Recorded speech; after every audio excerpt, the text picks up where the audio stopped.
Now in this video we are going to talk about something called chain rule.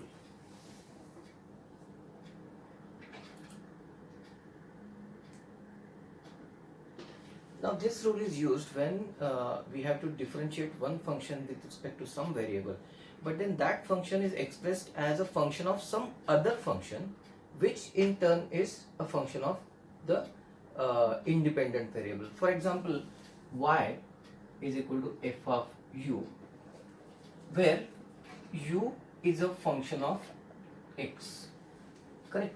Then dy by dx, for finding dy by dx, what we do is we find dy by du. So we will first differentiate y with respect to u, and then we will multiply that by derivative of u with respect to x. So du by dx. So it is as simple as that. I will not go in much detail at this point of time, but then I can give you one example here. Now, for example, here y is equal to 3 into 4x cube plus 3,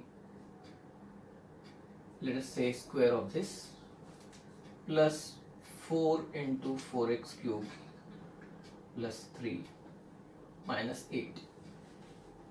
Now here you can see you have this 4x cube plus 3 and 4x cube plus 3 here. So I write u is equal to 4x cube plus 3.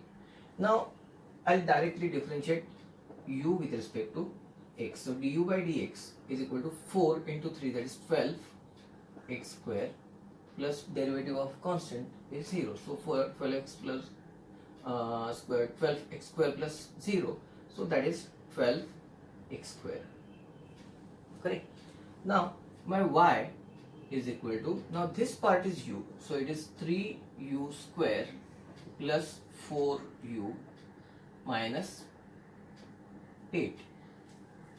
I'll differentiate y with respect to u. So dy by du is equal to 3 into 2, 6u plus 4, and derivative of minus 8 is 0, minus 8 being constant. So now I'll write my dy by dx here is equal to dy by du into du by dx. So that is, my dy by du is 6u plus 4. So 6 into, now what is my u here? 4x cube plus 3 plus 4, correct? So 6u plus 4, and then that multiplied by du by dx. So I'll just put this in a bracket, and then that multiplied by 12 x square. So it would be whatever. So 12 into 6, that is 72 x square into 4x cube plus 3 plus 48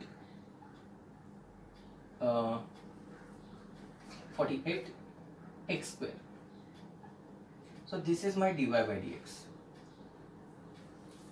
So this was just an indicative problem, but then I'll take one more here, little different one, but more relevant to physics, because this was more of mathematics based problem. I have this circular path, and I'm drawing my coordinate axis over here. O is my origin, this is my x-axis, this is my y-axis, positive x and positive y-axis, correct? Now there is this particle which starts from position A here and moves to position B here. Now radius of this circle, it is equal to r, right? So now as the particle moves from position A on the circle to position B, what is the angle described? Is it not theta? Correct. So now if coordinates of B are x comma y, and the particle is moving like this in this direction, so, and if this is my r, then x is equal to r cos theta and y is equal to r sin theta, correct? Why it is so?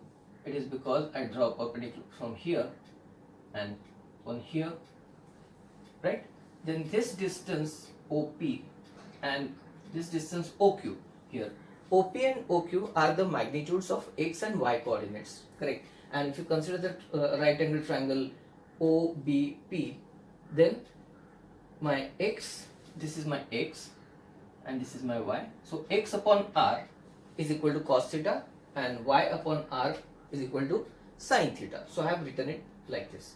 Now suppose angular velocity of the particle is omega, correct? And in time t it has moved from position A to B. Time taken is t, correct? Then my omega is equal to theta upon t.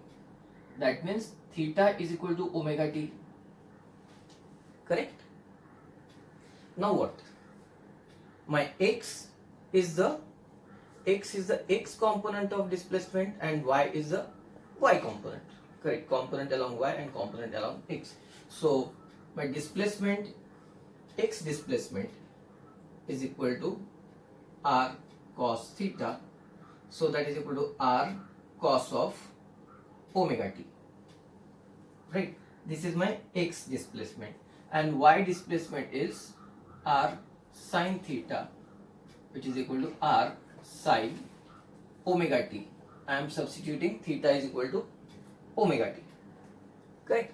Now I want to find the velocity in x direction. So for that I will differentiate this displacement.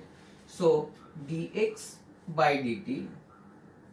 Now here you can see my this is r cos omega t, correct? That omega is a constant, right? Angular speed is constant, correct? So how would I differentiate this? So derivative of cos theta is minus sin theta. So it would be r into minus sin omega t into d dt of omega t, correct? So what I am doing is, see, this function, it is not a function of t, it is a function of omega t, where omega is a constant, correct? So for that I first differentiated with respect to omega t, and then I differentiated omega t with respect to t. So that is this part. So this is dy by du and this is du by dx types, correct? So this type. So then this is equal to, now derivative of omega t. Omega is a constant, so derivative of omega t would be omega. So it is minus r omega sin omega t, correct? So this gives me my velocity in x direction. Now if I want to find acceleration in x direction, then what I'll do, I'll differentiate this again. So dv by dx, dv by dt x direction, right? So that would be, now this is going to be minus r omega is constant, derivative of sin omega t is cos omega t, and then derivative of omega t with respect to t is omega. So that is equal to minus r omega square cos omega t, correct? This is my acceleration in the x direction. In the similar manner, you can find the velocity and acceleration in the y direction, and then you can find the resultant of that. So this is basically application of chain rule in physics. Now this is one example, you can have several examples of this type, and then very easily you can do that. Thank you so much.